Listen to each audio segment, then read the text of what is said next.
નમસ્કાર દર્શક મિત્રો, સતલુક ટીવી ગુજરાતમાં તમારું સ્વાગત છે। આપણે આજે વડોદરા જિલ્લાના અંદર માંજલપુર એરિયા 4 રસ્તા પર આવ્યા છે।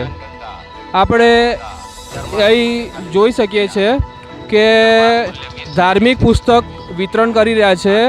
આજે આપણે એમનાથી જાણીશું કે તે ધાર્મિક પુસ્તકના અંદર શું લખ્યું છે। આપણે જાણીએ કે તે શું કરી રહ્યા છે। નમસ્કાર સર। નમસ્કાર સાહેબ। સર, તમારું નામ શું છે? મારું નામ છે હસમુખ દાસ। સર, તમે કયા એરિયામાંથી આવ્યા છો? હું અહીંયા વડોદરા માંજલપુર એરિયામાંથી જ આવ્યો છું। તમે આ શું કરી રહ્યા છો? આ પુસ્તક પ્રચાર સેવા છે।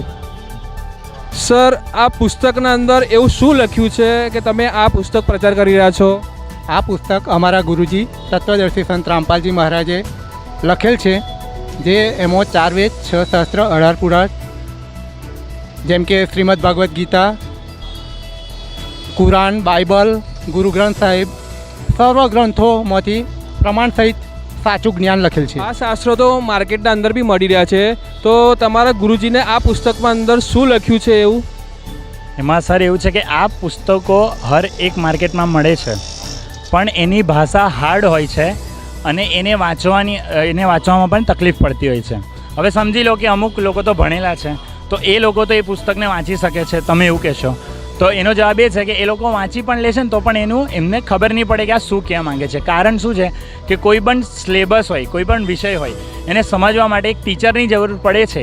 એવી રીતે આપણને કોઈ પણ આધ્યાત્મિક શાસ્ત્ર સમજવું હોય ને તો એક ગુરુની જરૂર પડે છે।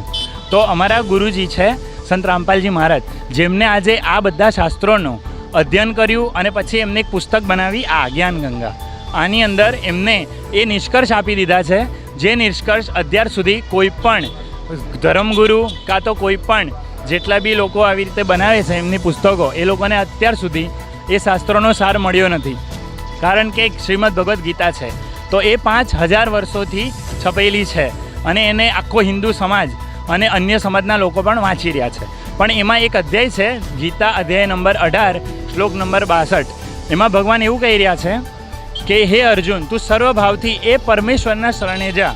એ પરમેશ્વરના શરણે જવાથી તને સંપૂર્ણ મોક્ષ અને પરમ શાંતિ પ્રાપ્ત થશે। તો આજના જેટલા પણ ધર્મગુરુઓ છે એમને તો એવું કીધું કે ભાઈ કૃષ્ણની ભક્તિ કરો। હવે આપણે બધાએ કહીએ છીએ કે ગીતાનું જ્ઞાન તો કૃષ્ણએ આપ્યું છે, તો પછી આ કૃષ્ણ ભગવાન એવું કેમ કહે છે કે તું એ પરમેશ્વરની શરણે જા? તો એ પરમેશ્વર કોણ છે? હવે ઘણા બધા રહસ્યો છે શાસ્ત્રોમાં, એ અમારા ગુરુજી સંત રામપાલજી મહારાજે આ પુસ્તકની અંદર આપીને એકદમ સરળ ભાષામાં આ પુસ્તક બનાવી દીધી કે જેથી કરીને બધા લોકો આને વાંચે અને સમજી શકે। આ પુસ્તકની કિંમત કેટલી છે? સર, આ પુસ્તકની એમ તો કિંમત આશ્રમની અંદર છપાઈ છે ને તો એને 100 રૂપિયામાં છાપવામાં આવે છે, પણ અમારા ગુરુજી સંત રામપાલજી મહારાજ એક પરમારથી સંત છે, તો એમને એવું કીધું કે આ પુસ્તકને ધર્માર્થ મૂલ્ય માત્ર 20 રૂપિયામાં આપવાની। તમે તો એવું કહો છો કે આશ્રમમાં 100 રૂપિયાની પુસ્તક બને છે, તો તમે 20 રૂપિયામાં કેમ આપો છો?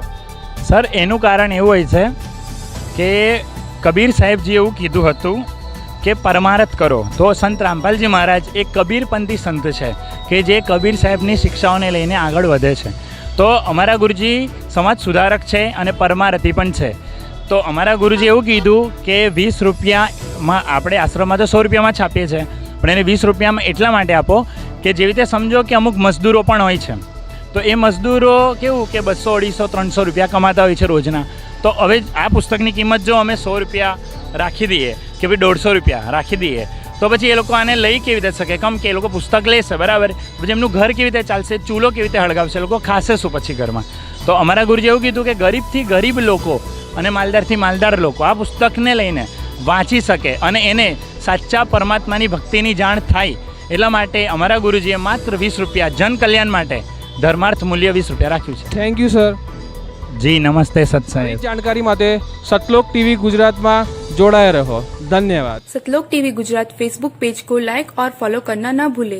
अधिक जानकारी के लिए आज ही डाउनलोड कीजिए संत रामपाल जी महाराज एंड्रॉइड ऐप।